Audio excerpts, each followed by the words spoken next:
नमस्कार दोस्तों, नई वीडियो में आप सभी का फिर से स्वागत है। और आप लोग जानते हैं कि हम लोग क्या कर रहे हैं, 10,000 MCQ की प्रैक्टिस कर रहे हैं, जो अपना यूपीएससी प्रीलिम्स 2026 है उसके लिए। तो आज हम लोग क्या करने वाले हैं, जो सीसेट है उसकी जो क्लास है उसको करेंगे। हालांकि हम लोग को क्या कल भी करना था, परंतु कुछ कारणों से क्या कल सीसेट की नहीं हो पाई थी, तो इसके लिए हम लोगों ने क्या कल जीएस की जो क्वेश्चन थे उनकी प्रैक्टिस कर ली थी। तो पर आज हम लोग क्या करेंगे, जो अपना सीसेट है उसकी क्वेश्चन की प्रैक्टिस करेंगे। तो चलिए शुरू करते हैं। और सबसे पहले हम लोग क्या है, पीडीएफ वाले जो सेक्शन है उस पर आ जाते हैं। तो चलिए अभी हम लोग क्या है, जो सीसेट का अपना जो पीडीएफ वाला सेक्शन है उस पर आ चुका है।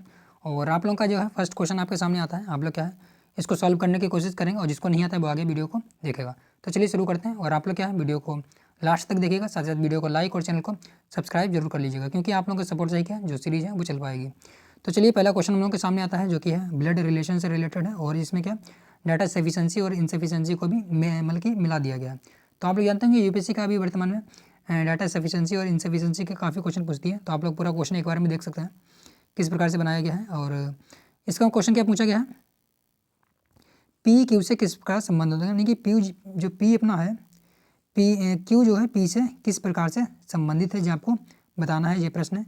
इसके बाद में दो कथन दिए हुए हैं, कथन 1 ए और कथन 2।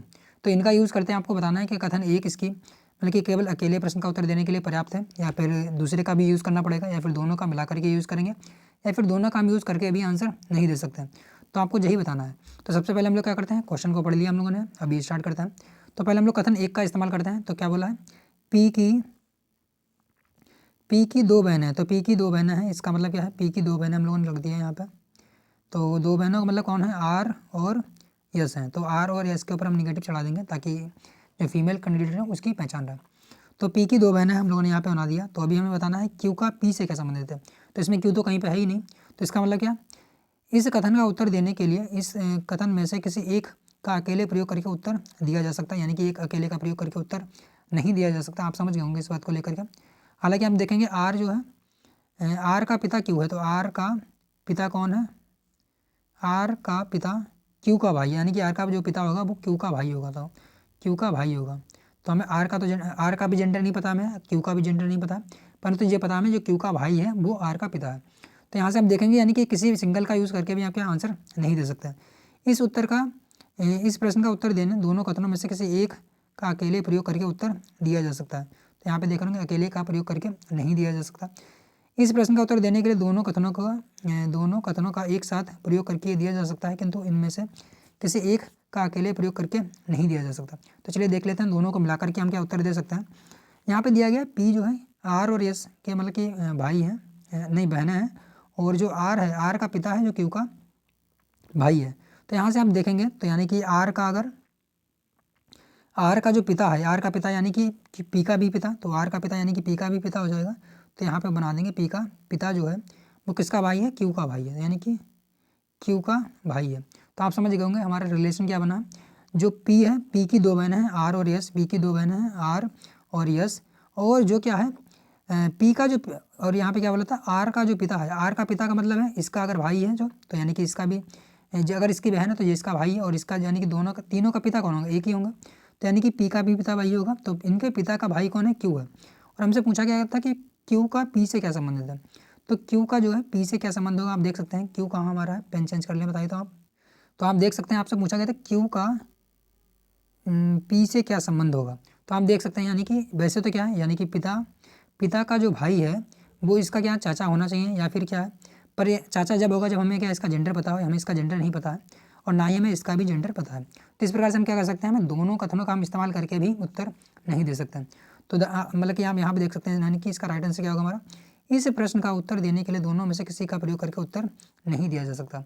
तो हो सकता है कुछ लोगों को ये क्वेश्चन थोड़ा सा टफ लगा हो, परंतु काफ़ी ईजी क्वेश्चन है अगर आप सही से समझेंगे तो। इसको भी समझने में थोड़ी सी दिक्कत थी, एक बार मैं फिर से रिपीट कर देता हूँ। यहाँ पे क्वेश्चन पूछा गया था पी का जो है क्यू का पी से क्या संबंध होगा, ये आपको बताना था, मेन क्वेश्चन ये हमारा था। और इसके बाद में हमें दो कथन दिए गए थे और पूछा था कि क्या अकेले इसका यूज़ करके दिया जा सकता है, या फिर इसके अकेले यूज़ करके दिया जा सकता है, या फिर इसका यूज़ करके दिया जा सकता है परंतु इसका नहीं, या फिर दोनों को मिला करके दिया जा सकता है, या फिर दोनों को मिला करके भी नहीं दिया जा सकता। तो चार हमारे पास विकल्प थे।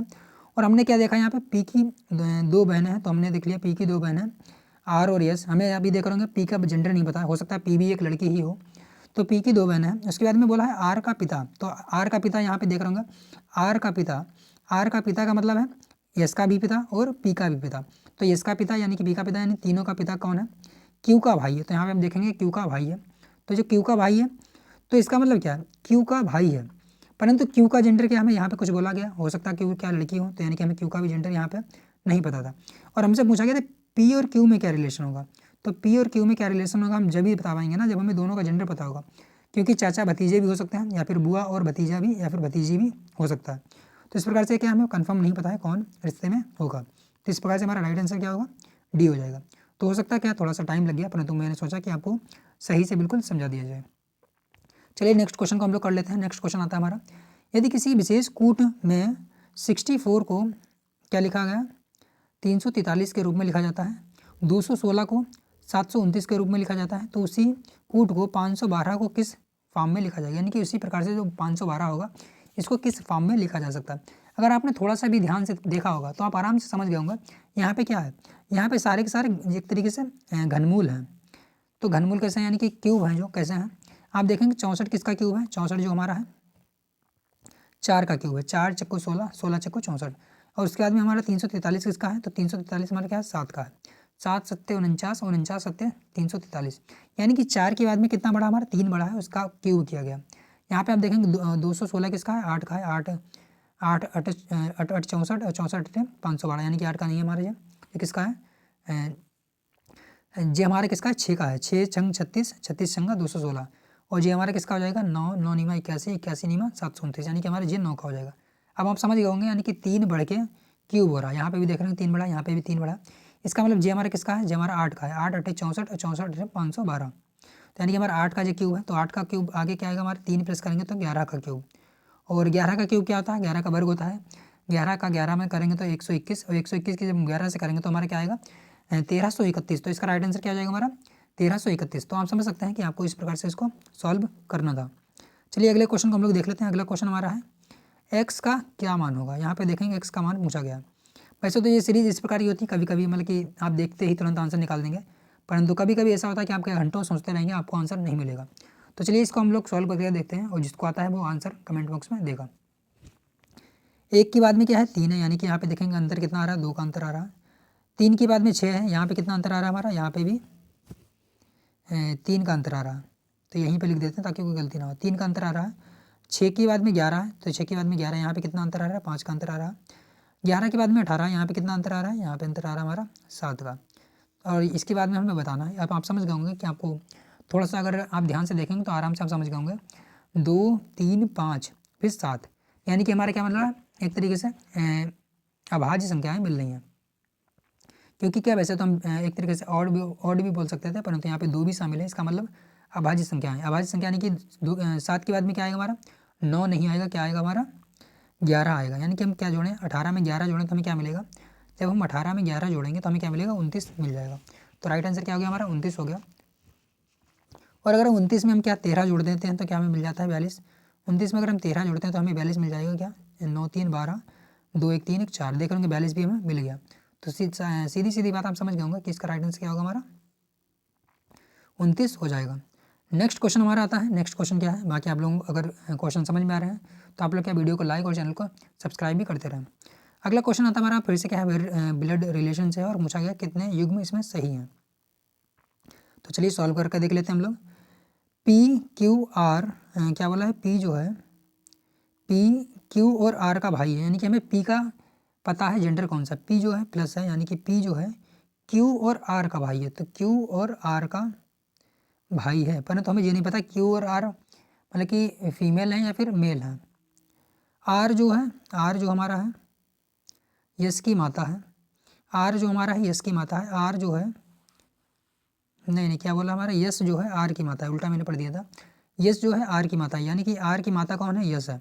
अगर आर की माता है और ये दोनों बहन है, ये दोनों क्या है भाई, मतलब कि तीनों भाई बहन आपस में है।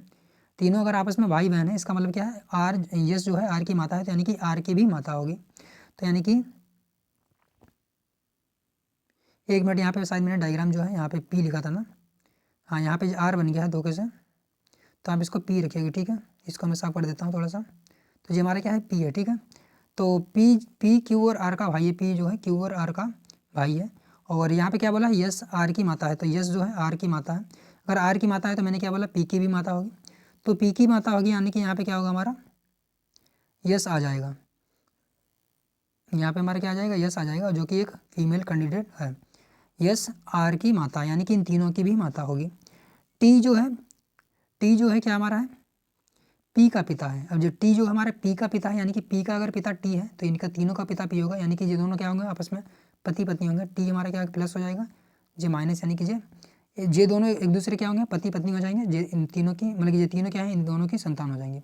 तो हमें निश्चित रूप से पता लग गया कि टी एस का पति है, यानी कि टी और एस पति पत्नी है, पी क्यू आर जो है उनके बच्चे हैं।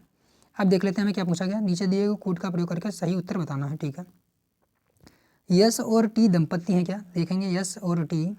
पेन चेंज कर लेते हैं फिर से ताकि आपको सही से समझ में आ जाए।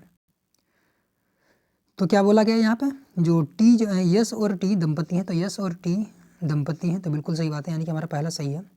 और क्यू टी का पुत्र है, तो क्यू जो है हमारा टी का क्या पुत्र है। अभी देख रहे हैं यहाँ पे हम लोगों ने क्यू का कोई भी जेंडर नहीं निकाला, हो सकता है पुत्र हो या फिर हो सकता है पुत्री भी हो, तो हमारा दूसरा गलत हो जाता है। टी क्यू का पिता है, तो टी जो है हमारा है क्यू का पिता है, बिल्कुल सही बात है, तीनों का पिता है, तो टी जो है क्यू का पिता है।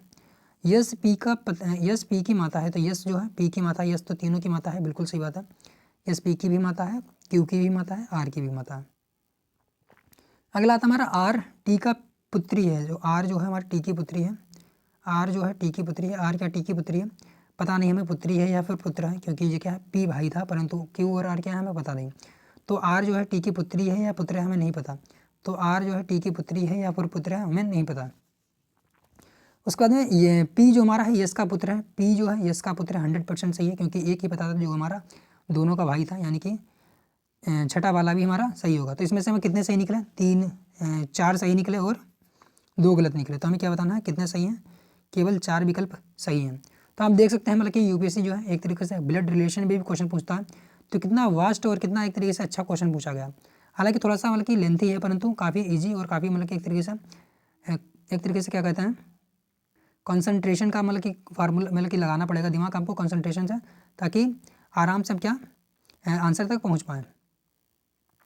नेक्स्ट क्वेश्चन हमारा आता है, यदि एन ओ को क्या लिखते हैं 210, एन ओ टी को क्या लिखते हैं 2100, कोड भाषा में एन ओ टी ई को क्या लिखेंगे 21,000, तो N O T E S को क्या लिखेंगे। तो अगर आप थोड़ा सा ध्यान देंगे और आराम से अगर रीजनिंग आपकी अच्छी है तो आप आराम से इसको सॉल्व कर पाएंगे।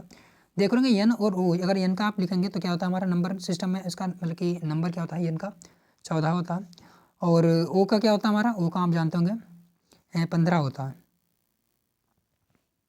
ई जे ओ, तो आप समझ सकते हैं 15 होता है। ठीक है, अब जब 15 की 14 से मल्टीप्लाई करेंगे तो क्या आएगा हमारा 2100 आ जाएगा, 15 चक्को 60, 15 एकम 15 और 6। ठीक है, अब आगे हम क्या करेंगे एन ओ टी, अब ये आगे एन ओ टी करेंगे तो यानी कि यहाँ पे हमारा क्या बढ़ गया एन ओ में क्या आगे टी बढ़ गया, यानी कि 20 और मल्टीप्लाई हो जाएगा इसमें, जब 20 की मल्टीप्लाई करेंगे तब क्या आएगा हमारा 4200 आ जाएगा, आप समझ जाएंगे आराम से। तो 4200 आ गया। इस प्रकार से हमारे क्या है यहाँ पे आगे आप देखेंगे तो यहाँ पे एन ओ टी आगे बाद में ई आ गया, यानी कि जब 4200 है, जब हमारा 4200 है यहाँ पे देख रहे होंगे ई केवल एक्स्ट्रा बढ़ा दिया, यानी कि हमारी मल्टीप्लाई किससे होगी 5 से होगी, तो हमारा कितना हो जाएगा 5 दूनी 10, 5 चक्को 20 एक 21, यानी कि 21,000 आ जाएगा। इसी प्रकार से हम क्या करेंगे आगे भी करेंगे, आगे यहाँ पे साफ कर देते हैं, आप समझ रहे होंगे मैं क्या करने वाला हूँ कि जब आप N O T E S को क्या लिखेंगे यस, यानी कि हमारा कितना आ जाता है यस का नंबर सिस्टम में कौन सा नंबर आता है आप लोग जानते होंगे, यस का जो हमारा होता है क्या 19 होता है। इसका मतलब क्या हम 21,000 की गुणा कैसे करेंगे 19 से करेंगे, तो हम 3 जीरो को हटा देते हैं बाद में जोड़ लेंगे, 21 की गुणा करते हैं 19 से, तो 19 से कम 19 यानी कि 19, 19 दूना 38, और उसके बाद में क्या हो जाएगा हमारा 1, 38 एक 39, और जो 3 जीरो हमारे थे वो आगे फिर से जोड़ देते हैं, इसका मतलब क्या आएगा हमारा ए आएगा। तो आप समझ सकते हैं कि हमारा इसका जो राइट आंसर क्या होना चाहिए, उन क्या लिखा 3,39,000। तो इस प्रकार से इसका राइट आंसर क्या होगा हमारा ए होगा। तो आप समझ सकते हैं मैंने आपको किस प्रकार से बताया, कहने का मतलब यह है इसमें केवल एक ही ट्रिक लगी थी कि हर एक नंबर का आप जो है नंबर कोड लिख लीजिए और आपस में मल्टीप्लाई कर दीजिए सभी की, तो यही हमारा आंसर था। नेक्स्ट क्वेश्चन आता है हमारा क्या है, यदि फ्रेंच को क्या लिखा है, फ्रेंच को लिखा हुआ है 654,321, यहाँ पे आप देख सकते हैं कि एक एक नंबर का यानी कि कोड दिया गया है, आप एक एक का कोड मिला सकते हैं। वहीं इसी प्रकार से आप यहाँ पे भी देखेंगे जितने नंबर हैं उतना ही एक तरीके से जितने वर्ड हैं उतने ही कोड बने हुए हैं, यानी कि कोड नंबर दिए गए हैं। तो इसी प्रकार से यमन का क्या होगा, तो आप देख सकते हैं अगर यहाँ पे ये वाई के लिए आप देखें तो क्या दिया है, वाई के लिए यहाँ पे 7 है, यानी कि 7 आना चाहिए। ई के लिए कितना दिया है, ई के लिए हमारा 1 है, तो यानी कि 1 आना चाहिए। और उसके बाद में क्या है, यम के लिए कितना है, यम के लिए हमारा क्या है, बीच में है, यानी कि 1 2 3 8 आना चाहिए। तो 7 8 7 1 8 किस में है, 7 1 8 केवल एक में ही है, यानी कि डी वाला। राइट आंसर क्या होगा हमारा, डी हो जाएगा। इसमें देख रहे हैं काफ़ी इजी क्वेश्चन पूछा गया था, शायद ये 2024 का क्वेश्चन है, 2024 का क्वेश्चन पेपर है, ठीक है, आप देख सकते हैं। नेक्स्ट क्वेश्चन आता है हमारा, नेक्स्ट क्वेश्चन में हमारा है एक मोबाइल फ़ोन चोरी हो गया है। PQR 3 संदिग्ध व्यक्ति हैं, यह जानते हुए कि इनमें से कोई एक ही व्यक्ति दोषी है, उनसे पूछताछ की गई है, उत्तर निम्नलिखित हैं। तो इस प्रकार का क्वेश्चन शायद मैंने पहली बार ही इसको मतलब कि 2024 में देखा था। तो आप देख सकते हैं कि क्वेश्चन मतलब कि किस प्रकार से है। पी बोल रहा है मैंने नहीं चुराया, उसे क्यू ने चुराया है। क्यू बोल रहा है आर ने नहीं चुराया, मैंने नहीं चुराया। आर बोल रहा है मैंने नहीं चुराया, किसने चुराया मुझे नहीं पता है, आपको बताना है कि फ़ोन किसने चुराया। आप देखेंगे अगर पढ़ेंगे आप क्वेश्चन को सही से, आप काफ़ी मतलब कि कन्फ्यूज़ हो जाएंगे। और मैंने भी कई बार मतलब कि इसको सॉल्व करने की कोशिश की, हालांकि मुझे मतलब कि अच्छे से मतलब कि नहीं समझ में आया कि इसको किस प्रकार से समझाया जाए। और मैंने इसको ChatGPT या फिर जो अपना ओपन AI होता है या फिर काफ़ी AI होते हैं उन पर भी सॉल्व करने की कोशिश की। तो एक ही बात मुझे समझ में आई कि मतलब कि काफ़ी कॉम्प्लेक्स है, आप इसको क्या करेंगे, किस प्रकार से सॉल्व करेंगे, मैं आपको बता देता हूँ थोड़ा सा। और आप इस प्रकार से आप एक छोटा सा चार्ट बना लें, एक PQ, यहाँ पे आप देखेंगे एक एक करके सभी का मतलब कि वेरीफाई करेंगे कि पी ने अगर मतलब कि पी अगर चोर है तो यानी कि झूठ बोलेगा, यानी कि जो चोर है वही झूठ बोलेगा। जो झूठ बोलेगा इसका मतलब कि यहाँ पे बोला है क्यू ने चुराया, यानी कि क्यू ने नहीं चुराया होगा तभी जो बोल रहा है चुराया। तो बाकी सभी का एक एक करके वेरीफाई करेंगे, यानी इन्होंने सही किया कि नहीं किया। उसके बाद में हम क्या देखेंगे, क्यू को मानेंगे कि क्यू मतलब कि चोर हो सकता है, तो यहाँ पे क्यू को मानेंगे। फिर से यहाँ पे क्या करेंगे, चेक करेंगे कि कौन सही हो सकता है। या इसी प्रकार से हम फिर क्या मानेंगे, हो सकता है कि आर ने चोरी की हो, तो फिर हम आर को मानेंगे, आर झूठ बोलेगा, बाकी सारे सही बोलेंगे। इसी प्रकार से मतलब कि हम काफ़ी सभी का एक एक करके क्रॉस वेरीफाई करेंगे, तब जाके हम फाइनली फिर भी क्या है कन्फ्यूजन में रहेंगे कि किसने फ़ोन चुराया है। तो इस प्रकार से इसका राइट आंसर क्या दिया गया है, मतलब कि जितनी बार मैंने सॉल्व किया या फिर AI वगैरह जितने ChatGPT होते हैं या फिर गूगल होता है वहाँ से सर्च करने के बाद, कि इसका निष्कर्ष ही नहीं निकाला जा सकता, क्योंकि क्या है पूरी तरीके से कन्फ्यूजिंग है और साथ ही साथ क्या कोई भी क्लियरिटी नहीं दी गई है। परंतु फिर भी क्या कुछ जो कोचिंग आंसर की थी या फिर कई मतलब कि एक तरीके से यूट्यूब पे कुछ टीचर हैं उन्होंने पी बोला है, किस हिसाब से बोला है मुझे नहीं पता। आप लोग अगर आता है तो आप लोग क्या कमेंट बॉक्स में बताएंगे कि आखिर इसका आंसर किस प्रकार से होगा या फिर क्या होगा। तो मैंने जिस प्रकार से सॉल्व करने की कोशिश की या फिर जिस प्रकार से मैंने जाना आपको बता दिया। तो चलिए नेक्स्ट क्वेश्चन क्या है अपना देख लेते हैं हम लोग। नेक्स्ट क्वेश्चन आता है, एक घन को 64 समरूप यानी कि आइडेंटिकल टुकड़ों में काटने के लिए आवश्यक न्यूनतम संभावित संख्या क्या होगी। यानी कि एक क्यूब है, ठीक है, क्यूब बना लेते हैं हम लोग, एक क्यूब है, ठीक है, और इसको आपको बोला गया है कि इसको 64 भागों में काटना है, तो मैक्सिमम कितनी बार काटना पड़ेगा।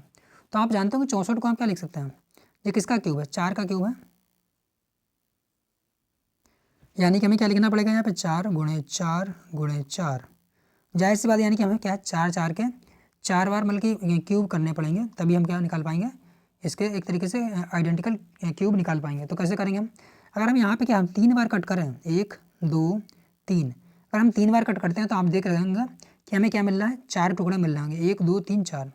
आप देख सकते हैं 1 2 3 4, यानी कि क्या हम जब 3 बार कट करते हैं तो हमें कितनी बार टुकड़े मिलते हैं, 4 टुकड़े मिलते हैं। यानी कि हम यहाँ से लेकर के इस प्रकार से काटेंगे यहाँ तक जो हमारा यहाँ तक कटेगा, यानी कि पूरा पूरा कट जाएगा। तो एक बार यानी कि हमने 3 बार काट दिया। इसी प्रकार से हम क्या करेंगे, यहाँ पे भी काटेंगे, 1 2 3। तो इस प्रकार से हमारा क्या हो गया, 4 4 के यानी कि 4 चक्कू 16 टुकड़े हमारे हो चुके हैं। अब इसी प्रकार से हम कैसे काटेंगे, 1 2 3, तो यानी कि हमारे क्या 4 चक्कू 16, 16 चक्कू 64। तो हमने कितनी बार काटा है, 3 बार इधर काटा है, 3 बार इधर काटा है और 3 बार इधर काटा है। तो यानी कि टोटल हमने कितनी बार काटा है, 9 बार काटा है। तो राइट आंसर हमारा क्या हो गया, बी हो गया। तो इसी प्रकार से आपको क्या एक बार फिर से आप क्या है रिपीट मोड में देख सकते हैं कि मैंने किस प्रकार से आपको बताया।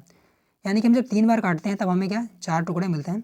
इसी प्रकार से हम क्या 3 बार मतलब कि 3 को 3 बार काटेंगे तो हमें क्या मिल जाएंगे, 16 टुकड़े मिल जाएंगे। चलिए नेक्स्ट क्वेश्चन हमारा आता है। नेक्स्ट क्वेश्चन क्या हमारा है, एक व्यंजन यानी कि एक व्यंजक दिया गया है 5 4 3 2 1 को स्टार को क्या है प्लस माइनस और मल्टीप्लाई में से प्रत्येक को कम से कम 1 या 2 बार, यानी कि अधिकतम कितनी बार चुन सकते हैं हम, 2 बार चुन सकते हैं। व्यंजन का न्यूनतम मान यानी कि जो ऋणात्मक यानी कि पॉजिटिव होना चाहिए और न्यूनतम होना चाहिए। तो आप कैसे निकालेंगे, आप लोग थोड़ा सा रख के देखिए और आंसर निकालने की कोशिश कीजिए। तो चलिए आगे हम लोग देख लेते हैं। जिसका भी आंसर आ गया है वो क्या कमेंट बॉक्स में आंसर देगा। तो इसको सबसे सॉल्व करने का सबसे सिंपल तरीका यही है कि आप लोग क्या कीजिए कि न्यूनतम आपको लाना है। इसका मतलब कि आप सबसे पहले किस वाले चिन्ह को रखेंगे, अगर आप प्लस को रखेंगे तो क्या संख्या बढ़ेगी, मल्टीप्लाई को रखेंगे तो और भी बढ़ेगी। इसका मतलब क्या हमें माइनस यूज़ करना पड़ेगा पहले, वो भी क्या हमें निगेटिव में नहीं आना है। तो यानी कि हम माइनस को कितनी बार यूज़ कर सकते हैं, मैक्सिमम 2 बार। तो चलिए हम लोग क्या करते हैं 2 बार रखते हैं, उसके बाद में आगे अदर जो है अपने ऑप्शन है उसको रखेंगे। तो हमारा 5 आता है, ठीक है माइनस रख देते हैं। 4 आता है, ठीक है माइनस रख देते हैं। 3 आता है, यहाँ पे जो माइनस है, ठीक है आप प्लस मत समझ लीजिए सर, माइनस है, यहाँ पे 3 रख देते हैं। अब हम किसका यूज़ कर सकते हैं, माइनस का यूज़ नहीं कर सकते हैं, अब हम प्लस का या फिर मल्टीप्लाई का यूज़ करेंगे। तो आप यहाँ पे थोड़ा सा दिमाग लगाएंगे, अगर आप प्लस का मल्टीप्लाई का यूज़ कर लेंगे तो संख्या हमारी एक तरीके से क्या होगी, एकदम से डबल हो जाएगी या फिर टेबल भी हो सकती है। तो हम क्या करेंगे, प्लस का साइन का यूज़ करेंगे, तभी हमें क्या निगेटिव एक तरीके से नॉन निगेटिव स्मॉल नंबर मिल पाएगा। तो 3 के बाद में हमारे क्या है 2 है, उसके बाद में हम किसका यूज़ कर सकते हैं, मल्टीप्लाई का ही यूज़ करना पड़ेगा। तो अभी हम लोग क्या करते हैं, इसको सॉल्व करके देख लेते हैं कि हमारी नॉन निगेटिव और लोएस्ट नंबर मिल रहा है कि नहीं मिल रहा है। जब आप इसको सॉल्व करेंगे देखेंगे आप, यानी कि उल्टा ही हम सॉल्व करते हैं। तो हमारा यहाँ पे 2 एकम क्या हो जाएगा, 2 हो जाएगा, प्लस 3 माइनस 4 माइनस 5 4 3 कितना हो गया हमारा 7, और 7 में से 5 क्या यानी कि -2, यहाँ पे क्या है +2, काटेंगे तो क्या आएगा 0, यानी कि नॉन निगेटिव भी आया है और लोएस्ट आया है, क्योंकि 0 से नीचे आप जाएंगे तब निगेटिव ही आने लगेगा। जाहिर सी बात हमारा आंसर क्या हो जाएगा, डी हो जाएगा। तो आशा करते हैं आपको क्या जो क्वेश्चन समझ में आ गया होगा। चलिए नेक्स्ट क्वेश्चन पे हम लोग चलते हैं। नेक्स्ट क्वेश्चन क्या हमारा एक तरीके से हम लोग इससे पहले सॉल्व भी कर चुके हैं एक बार, तो अगर नहीं जिसने पता है तो उसको हम लोग फिर से एक बार बता देते हैं। इसमें बोला गया से प्राप्त पूर्णांकों के अंत में कितने क्रमागत शून्य होंगे, यानी कि आपको क्रमागत शून्य निकालना है। अगर इन सभी के मल्टीप्लाई कर दें, क्या दिया है 1 की पावर 2, 2 की पावर 4, 3 की पावर 6, 4 की पावर 8। इसी प्रकार से नेक्स्ट आगे क्वेश्चन मतलब कि एक तरीके से नंबर आते रहेंगे और लास्ट में क्या है 25 की पावर 50 है। से प्राप्त पूर्णांकों के अंत में कितने शून्य होंगे। तो शून्य निकालने के लिए मैंने आपको क्या बताया था, 5 और 2 के आप जोड़े निकाल लीजिए, आपको आंसर मिल जाएगा उतना, यानी कि 5 और 2 का मतलब क्या होता है 10 होता है, और 5 और 2 के जितने जोड़े मिलेंगे उतने ही शून्य होंगे। तो यहाँ पे आप देखेंगे 2 तो हमें बहुत सारे मिलेंगे, देखेंगे आप क्या पे, तो हम केवल 5 को काउंट करेंगे। कैसे 2 मिलेंगे, 2 हमें यहाँ पे मिल गए, 2 में यहाँ पे भी मिल जाएंगे बहुत सारे, क्योंकि 4 की पावर 8 है तो हम 4 को क्या लिखेंगे 2 की पावर 2 की पावर 8, यानी कि 8 दूनी 16, यहाँ पे 2 हमें 16 मिल जाएंगे। अब 4 के बाद में हमारा 5 आएगा, 5 के बाद में क्या हमारा 6 आएगा, तो 6 की पावर कितनी आएगा 12 आएगा। तो यहाँ से भी हम देख रहे होंगे 2 में बहुत सारे मिल जाएंगे। उसके बाद में क्या 7 आएगा, 7 के बाद में 8 के बाद में क्या आएगा 16 आएगा, यानी कि हमें 2 तो बहुत अनगिनत मिलेंगे। अब हम चलिए 5 काउंट कर लेते हैं, तो 5 से हमें क्या अनुमान मिल जाएगा कि आखिर कितने शून्य आएंगे। तो यहाँ पे लिखा है 25 की पावर 50, तो 25 की पावर 50 को हम क्या लिख सकते हैं 5 की पावर 2 इसकी पावर 50, तो इसको हम क्या लिखेंगे, ये 52 नहीं है 5 की पावर 2 है, तो यहाँ पे हम देखेंगे 50 की पावर 5 की पावर 2, यानी कि हमें यहाँ पे 5 कितने मिलेंगे 100 मिल जाएंगे। क्यों, क्योंकि 50 की जब 2 से गुणा होगी तो 50 गुना 100, तो यानी कि हमें 105 तो यहाँ से मिल गए। और यहाँ से हमने क्या बोला आपको कि जब 4 है 4 की पावर 8 है, तो 4 की पावर 8 से ही आप देखेंगे कितने हमें 2 मिल जाएंगे, 8 दूनी 16, तो 16 2 तो हमें यहाँ से ही मिल जाएंगे, तो 16 2 हमें कहाँ से मिल गए, यहाँ से मिल गए। और इसके बाद भी कई मतलब कि बहुत सारे 2 मिलेंगे, तो यानी कि हमारे पास टोटल एक तरीके से मैंने क्या बोला आपको 2 निकाल लिया, पर मुझे क्या निकालना था 5 निकालना था, 1 मिनट। तो यहाँ पे हमारा क्या आ गया 4 आ गया, अब इसके बाद में क्या आएगा हमारा 5 आएगा, तो 5 की पावर क्या आएगा यहाँ पे 10 आएगा ना नेक्स्ट वाला, क्योंकि हम लोगों ने 1 की पावर 2, 2 की पावर 4, 3 की पावर 6, 4 की पावर 8, तो हमारा यहाँ पे क्या आएगा 5, 5 की पावर क्या आना चाहिए हमारा 10 आएगा ना, क्योंकि डबल हो रहा है जस्ट, तो 5 की पावर 10 आएगा। अब यहाँ पे क्या देखेंगे 5 की पावर यहाँ पे 10 हो गया और 100 हमारे पास ऑलरेडी है, यानी कि हमारे पास कितना हो जाएंगे यहाँ पे 110 जो है 5 होगा, यानी कि हमारे पास क्या 110 जीरो आ चुके हैं। तो 110 अगर जीरो आ चुके हैं आप यहाँ पे जब काउंट करेंगे ऑप्शन में, तो आपके पास ऑप्शन देख रहे होंगे 50 जीरो, 55 जीरो, 100 जीरो, केवल एक ही ऑप्शन ऐसा है जो 100 से ज़्यादा, यानी कि हमारे पास क्या है 200 जीरो आ रहे होंगे, तभी हमारे पास क्या एक तरीके से आंसर मिल जाएगा। तो इसको सॉल्व करने का यही तरीका था, आप समझ गए होंगे। नेक्स्ट क्वेश्चन था हमारा, एक क्रम दिया गया है, इस पर विचार कीजिए और नीचे दिए गए पैटर्न का अनुसरण करते हुए इसको पूरा करना है। इसको भी हम लोगों ने एक तरीके से सॉल्व किया था, इस प्रकार का हमने क्वेश्चन ऑलरेडी बताया था कि कैसे सॉल्व करना है। तो आप देख सकते हैं मैंने क्या बताया था आपको, क्वेश्चन हालांकि वो दूसरा था परंतु ये दूसरा है, पर सॉल्व करने का आप तरीका वही लगाएंगे। मैंने क्या बोला था आपको, एक तरीका होता है कि आप सभी को रख के देखें, और दूसरा इससे सिंपल तरीका होता है, क्योंकि एक एक को आप रखेंगे बहुत टाइम होता है, बल्कि बहुत टाइम लगता है और कन्फ्यूजिंग भी होता है। तो इसको इससे भी ज़्यादा सिंपल मैंने बताया था कि आपको क्या एक एक करके सभी को काउंट कर लें, उसके फैक्टर कर दें। कैसे 1 2 3 4 5 6 7 8 9 10 11 12 13 14 15 16 17 18 19 20। यहाँ पे देख रहे होंगे नंबर कितने हैं, 20 हैं। अब 20 के फैक्टर कितने होंगे, 4 पंचे 20, यानी कि 4 4 के आप जोड़े बना सकते हैं या फिर 5 5 के भी जोड़े बना सकते हैं। देखने में लग रहा है कि 5 के जोड़े सही रहेंगे, तो 5 के बना देते हैं, 5 5 के।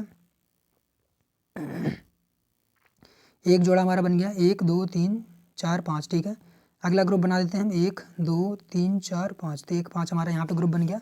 उसके बाद हम फिर से हम ग्रुप बना देते हैं, 1 2 3 4 5, 5 हमारा यहाँ पे बन गया। तो आप देख सकते हैं कि हमारे क्या 5 5 के ग्रुप बन चुके हैं। अब हम लोग भरने की कोशिश करते हैं कि आखिर कौन सा हमारा पैटर्न जो है इसमें सही फिल हो पाएगा। तो पैटर्न आप देखिए यहाँ पे क्या आना चाहिए हमारा, ABCD, यहाँ पे हमारा B डबल हो गया, यहाँ पे हमारा क्या आना चाहिए, यहाँ पे क्या आना चाहिए। आप थोड़ा सा ध्यान से देखेंगे तो अगर आप यहाँ पे A भर देते हैं तो आप देखेंगे AABC, ठीक है, और D भी आ गया। यहाँ पे अगर आप फिर से A भरेंगे तो हमारा देखेंगे आप क्या मिलेगा, थोड़ा सा पास भर देता हूँ ताकि आप समझ में आए।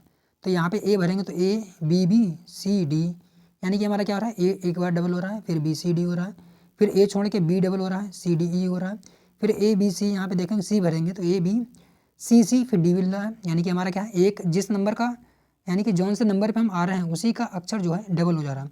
यहाँ पे हम क्या भरेंगे, ABC, यहाँ पे D भर देंगे तो हमारा क्या है, DD 2 बार हो जाएगा।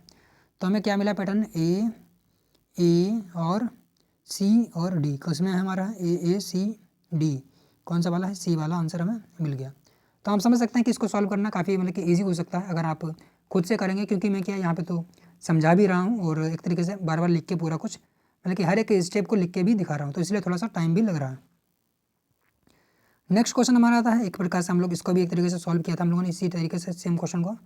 बोला गया एक परीक्षा में 80 छात्र जो है अंग्रेजी में उत्तीर्ण हुए हैं, ठीक है, 70% छात्र हिंदी में उत्तीर्ण हुए हैं, 15% छात्र दोनों विषयों में अनुत्तीर्ण हुए हैं। ऐसे छात्रों की प्रतिशतता कितनी है जो केवल एक विषय में अनुत्तीर्ण हुआ है। यहाँ पे आप देखेंगे आंसर किसमें पूछा गया आपसे, अनुत्तीर्ण वाला डाटा पूछा गया है। इसका मतलब क्या है, आपको सारे के सारे डाटा को किस में चेंज करना पड़ेगा, अनुत्तीर्ण में चेंज करना पड़ेगा। तो चलिए हम लोग सारे के सारे डाटा को अनुत्तीर्ण में चेंज कर देते हैं। बोला गया है 80% छात्र अंग्रेजी में उत्तीर्ण हुए हैं, इसका मतलब इंग्लिश में जो है 80% अगर पास हो गए तो 20% फेल हुए होंगे, नॉर्मल सी बात है। 70% हिंदी में पास हुए हैं तो 70% जो हिंदी में पास हुए हैं, तो इसका मतलब क्या है, यानी कि 30% जो है हिंदी में फेल भी हुए होंगे और 15% दोनों विषयों में अनुत्तीर्ण हुए, यानी कि 15% जो है बोथ में फेल हुए हैं। तो जहाँ पे 2 कॉमन होते हैं उसका आप लोग जानते होंगे डायग्राम कैसा बनता है, उसका डायग्राम आप लोग देखा होगा, इस प्रकार से बनता है कॉमन एरिया वाले के लिए। तो 15 हमारा कहाँ पे आ जाएगा, यहाँ पे आ जाएगा, जो कि दोनों के लिए यहाँ को इसको मान लेते हैं इंग्लिश, थोड़ा सा सही बना देते हैं, थोड़ा सा इसको मान लेते हैं इंग्लिश, इसको मान लेते हैं हम लोग हिंदी, ठीक है। तो 15 हमारे दोनों में कॉमन है। उसके बाद में इंग्लिश में कितने थे, 20 थे। अब देखें इंग्लिश में 15 ऑलरेडी आ चुका है, यानी कि 5 हमारा और आएगा, और हिंदी में 30 थे यानी कि 15 आ चुका हमारा, 15 यहाँ पे और आएगा। अब देख सकते हैं कि हमारा पूरा डायग्राम बन गया है, इससे आप निकाल सकते हैं हिंदी इंग्लिश या फिर दोनों के या फिर अलग अलग के भी।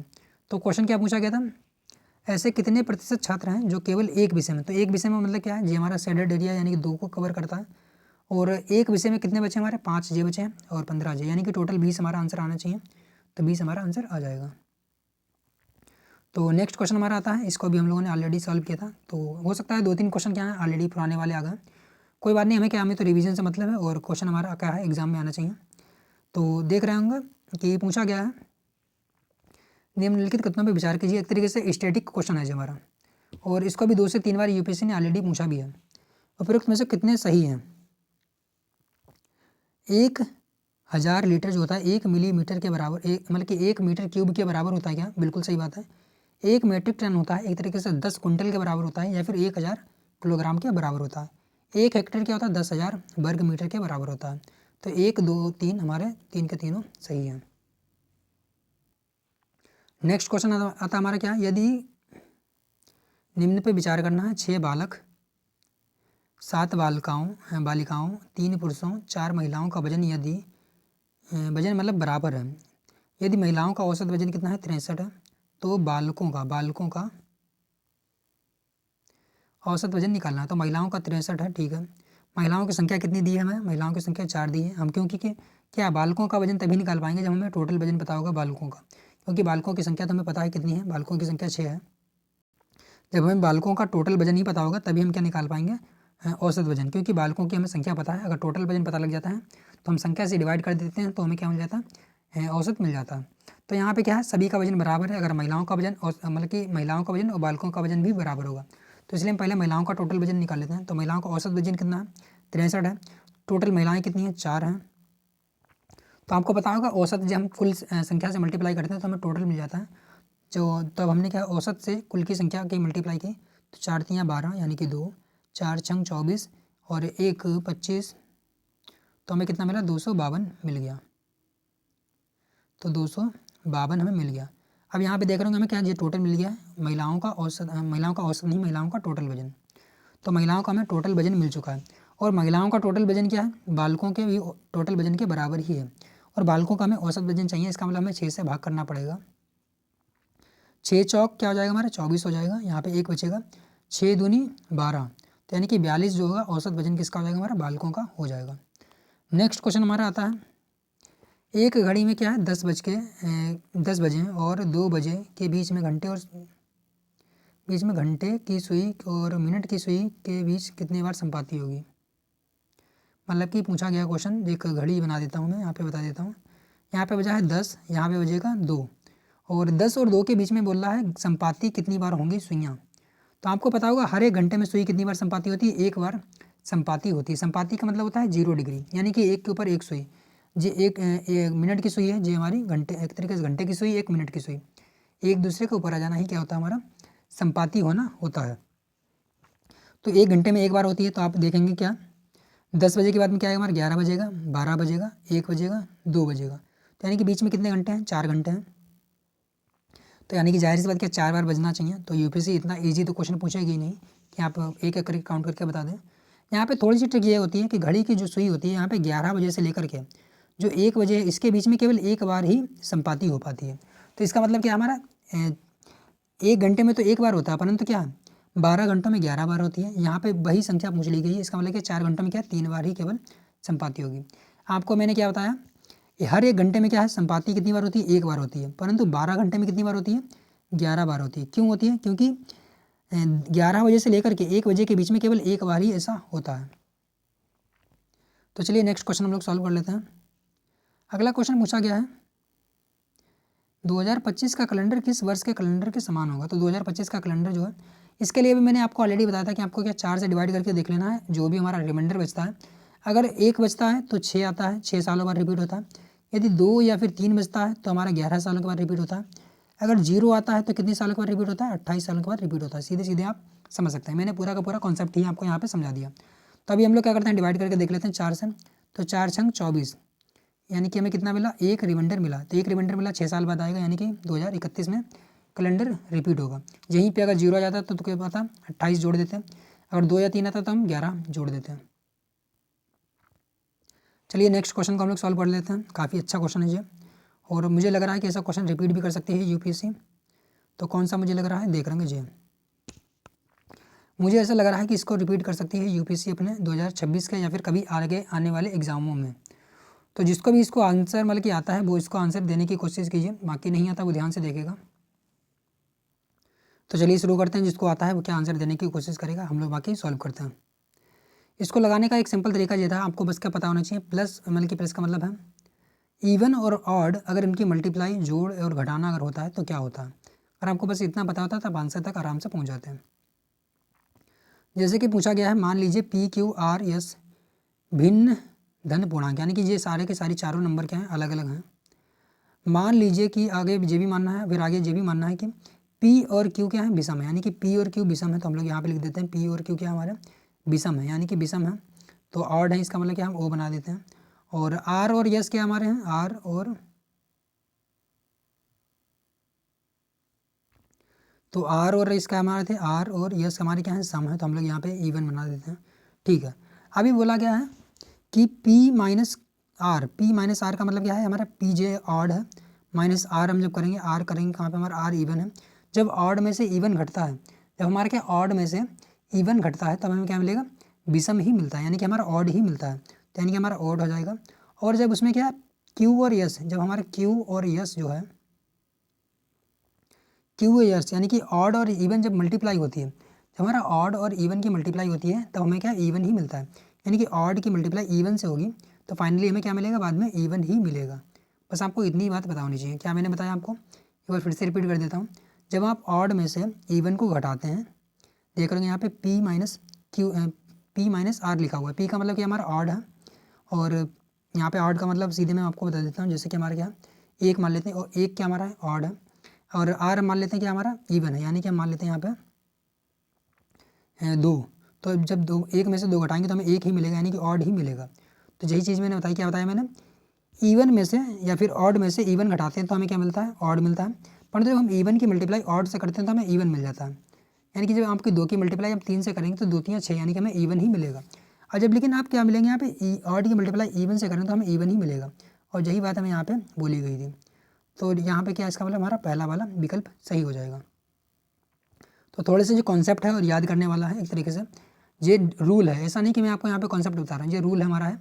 जब ऑड की मल्टीप्लाई इवन से होती है तो हमें इवन ही मिलता है। चाहे आप देख भी सकते हैं, 2 की मल्टीप्लाई हम जब 3 से करेंगे, यानी कि एक इवन एक ऑड, तो हमें 6 मिला जो कि इवन है। मैं यही बात बार बार रिपीट कर रहा हूँ, और रिपीट इसलिए कर रहा हूँ ताकि आपको समझ में आ जाए। तो यानी कि हमारा एक यानी कि यहाँ पे सही हो गया है, और यहाँ पे वर्ग कर रहे हैं तभी भी हमें क्या ऑड ही मिलता है। और नेक्स्ट क्वेश्चन हमारा क्या था, नेक्स्ट होता है हमारा P माइनस क्यू। जब आप क्या करते हैं ऑड में से इवन को घटाते हैं तभी हमें क्या मिलता है, ऑड मिलता है। और उसकी मल्टीप्लाई हम फिर से इवन से करेंगे तो फिर से हमें इवन ही मिलेगा। देख रहे हैं, फिर से यही इक्वेशन एक तरीके से सेटिस्फाई हो जाएगी। तो हमारा सेकंड वाला भी सही हो जाता है। अब एक बार फिर से देखेंगे, आप इवन की मल्टीप्लाई नहीं, यहाँ पे प्लस हो रहा है फिर वर्ग हो रहा है। तो यानी कि हमारा क्या है, ऑड की जब हम ऑड में जब हम इवन जोड़ते हैं तब हमें क्या मिलेगा, तब भी हमें ऑड ही मिलेगा। आप जानते होंगे जब आप एक में 2 जोड़ेंगे, यानी कि हम जब ऑड में इवन जोड़ेंगे तब हमें क्या मिलेगा, 3 मिलेगा, जो कि ऑलरेडी ऑड है। तो यही चीज़ मैं आपको रिपीट करके बता रहा हूँ। तो हमें क्या मिलेगा, ऑड ही मिलेगा। और इसका हम जब वर्ग करेंगे तब भी हमें क्या ऑड ही रहेगा, ठीक है। उसके बाद में हम क्या जब इवन की मल्टीप्लाई कर देंगे उससे, इवन नहीं, यहाँ पे क्या, यहाँ पे भी हमें ऑड मिलेगा, यानी कि ऑड मिलेगा।